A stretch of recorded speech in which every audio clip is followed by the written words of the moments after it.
오늘 함께 우리가 교독한 이 에베소서는 교회란 무엇인가, 이 교회론에 관한 또 귀한 또 핵심적인 말씀을 담고 있습니다.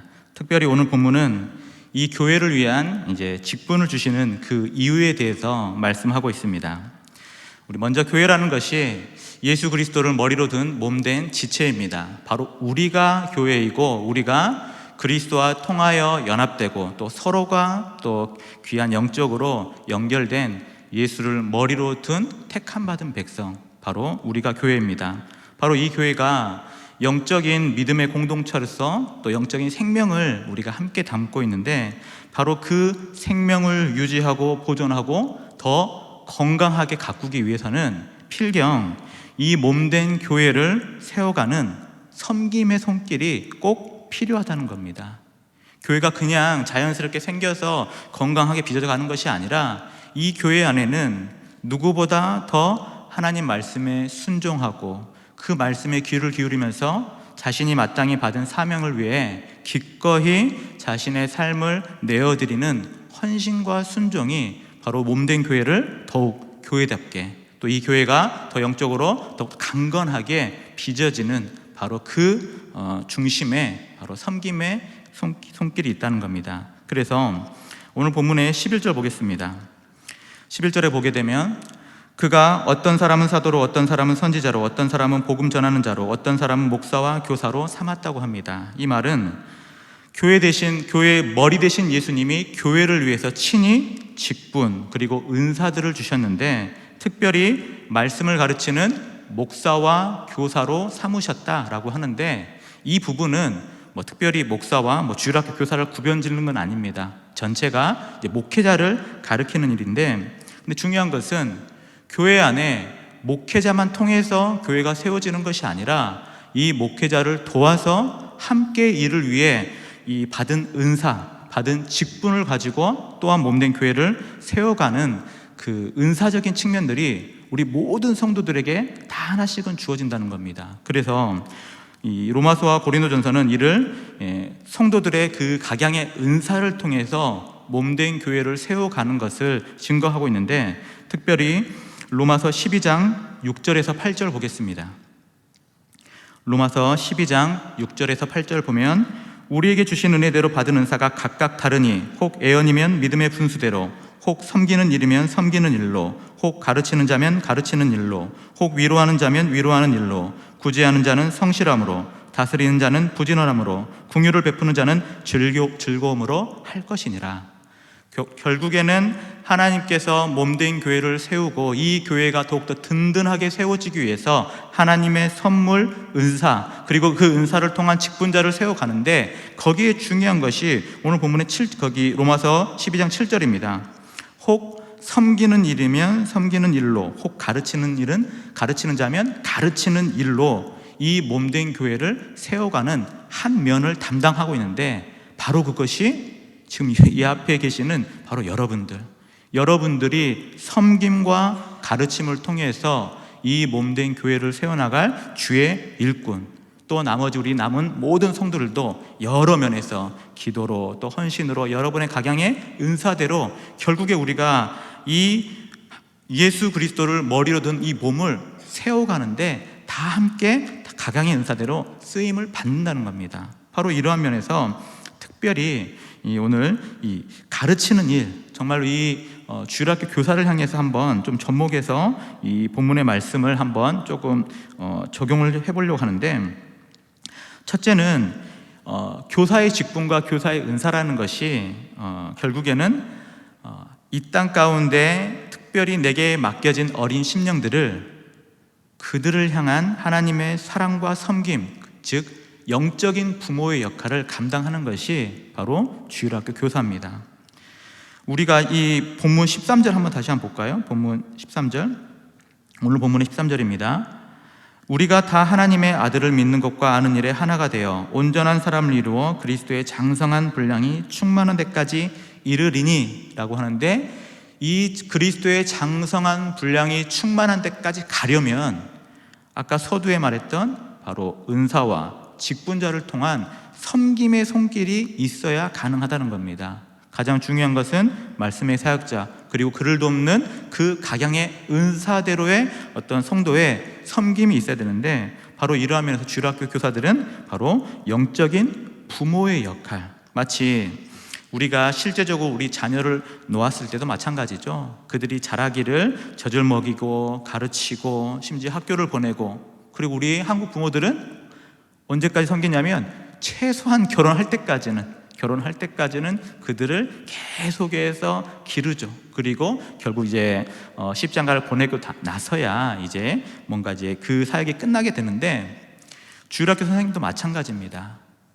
지금 맡고 있는 우리 아이들, 영아부에서 벌써 고등부까지 이어지게 되는데, 정말 그 모든 각 부서의 그 섬김과 헌신이 유기적으로 연결되면서 한 영혼이 정말 그 어려서부터 이 주일학교를 출석하고 하나님의 말씀을 듣고 그 말씀을 배워가고 실제로 그 말씀을 가르치는 선생님을 통하여서 하나님 사랑을 느껴갈 때에 그들의 심령 가운데 어때요? 믿음이 자라나기 시작합니다. 근데 그 자라가는 것이 상당한 많은 시간이 필요하다는 거예요.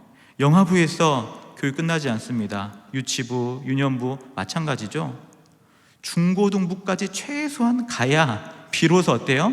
더 이상 어떤 부모의 잔소리나 어떤 부모의 강압에 의해서 나오는 것이 아니라 고등부까지 잘 졸업하고 나면 그 다음에 청년이 때 됐을 때는 이제 스스로 자신의 믿음대로 이 주의전에 출입하고 하나님을 예배하는 그런 믿음의 장성한 분량에 이르는 그 가장 큰 원동력이 바로 우리 주일학교 선생님들이 영적인 부모 역할을 잘 감당해 줄 때에 그 한 영혼이 그렇게 자라가게 되는 겁니다.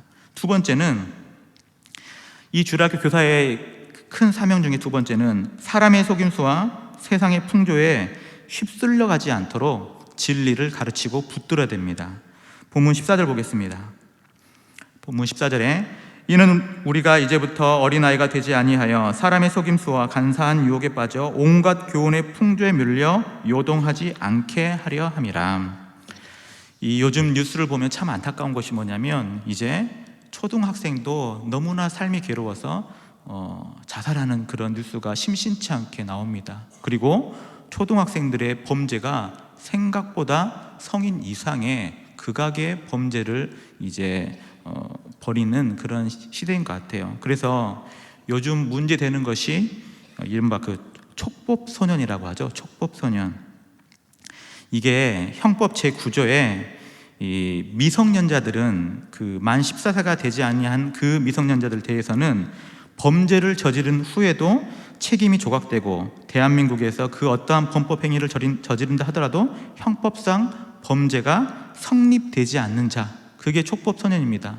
근데 원래 이 법은 아이들을 구제하고 이 아이들을 이제 사실은 돕기 위해서 이 형법 제9조가 이렇게 제정이 됐는데, 지금은 너무나 세상이 악한 게 이 촉법소년 형법 제9조를 오히려 악용합니다. 난 만 14세 안 됐어요. 얼마든지 그 잘못을 해놓고도 오히려 당당하고 패역한 모습들을 정말 많이 보게 돼요. 결국에는 그것들이 이 시대의 어떤 큰 영적인 악순환의 흐름 같아요. 권위에 대한 순종이 부재되고 학교에서도 선생님 말을 듣지 않고 자기 멋대로 자기만을 위하는 그런 극단적인 이기주의가 자꾸 이 세상의 풍조 아닙니까? 그것들이 결국 이 어린 아이들, 아직 중학생도 안 된 아이들에게도 그 세상의 풍조가 휩쓰니까 그들도 분별하지 못하고 무엇이 옳은 건지 알지도 못하고 오히려 세상의 그 풍조에 휩쓸려가는 그런 안타까움을 보게 돼요. 참, 그래서 제가 이 주일학교 보면서 참으로 그나마 다행이기도 하면서 늘 걱정되는 게 뭐냐면, 그래도 교회 울타리 안에 있는 애들은 조금 다릅니다. 그래도 선이 있고 뭔가 그래도 이 브레이크가 걸려요. 그런데 그 주변에 학교를 가면 그 친구들은 브레이크 없이 질주하는 그냥 무법 시대가 바로 지금의 시대인 것 같습니다. 그래서 이 세상 풍조, 사람의 그 간사한 속임수에 휩쓸리지 않게 해서 그 어느 때보다 우리 주일학교 교사의 모든 그 사역과 역량이 사실 어느 때보다 중요한 시대예요. 여러분 한 사람이 맡고 있는 그 한 영혼을 향하여서 세상을 분별하고 이 세대를 본받지 아니하고 진리의 편에 서서 하나님 말씀에 순종하는 것이 얼마나 가치 있는 일인지 여러분이 알려주지 않는다면 이 아이들 가만 놔두면 어때요? 이 세상 풍조에 휩쓸려 가버려요. 그것도 지금 시대는 너무나 완악합니다. 그렇기 때문에 이 교사의 사역이 너무나 중요하다. 그리고 마지막 세 번째는 오직 사랑 안에서 참된 것을 해야 한다고 하는데, 본문 15절 다시 한번 보겠습니다. 본문 15절에 오직 사랑 안에서 참된 것을 하여 범사에 그에게까지 자랄지라. 그는 머리니 곧 그리스도라. 여기서 참된 것이라 하는 것은 바로 진리, 곧 복음을 가리킵니다. 그래서 최고의 가르침은 다른 데 있지 않고 이 복음의 말씀을 우리 귀한 선생님들이 무엇보다 생명처럼 여기고 이 복음의 가치로 살아가는 삶의 모든 모습을 우리 주일학교 학생들에게 보여주고 가르칠 때에 그들도 어때요?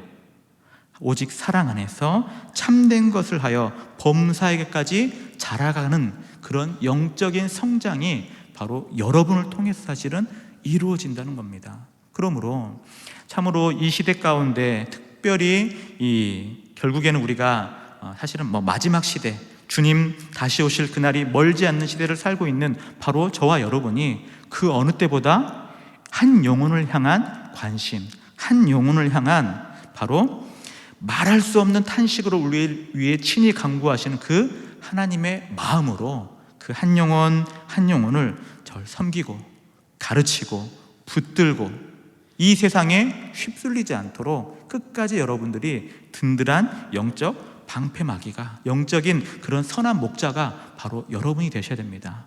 바로 그것을 위해서 여러분들이 이 시대에 참으로 이 주일학교, 이 신앙 공동체, 교회에 또 믿음의 백성으로 부름받았고 특별히 교사의 직분을 받았습니다. 그렇다면 이제 여러분에게 남은 앞으로의 사역의 가장 중심은 바로 이 진리를 붙들고 진리를 가르치는 일, 진리를 지키는 일, 진리를 통해서 여러분의 모든 삶을 믿음의 본으로 비추는 일이 바로 이 교사의 가장 막대한 이 시대의 사명이다라고 할 수 있습니다. 바로 이러한 면에서 우리 주일학교, 우리 영어부부터 이 고등부에 이르기까지 우리 8개 부서가 참으로 우리가 믿음 안에서 하나 되고 또 하나님 말씀에 순종하며 특별히 우리 강주중앙교회, 우리 믿음의 다음 세대를 위해서 즐거이 헌신하고 또한 믿음의 본이 되는 우리 귀한 믿음의 교사들 되시기를 주님의 이름으로 축원합니다.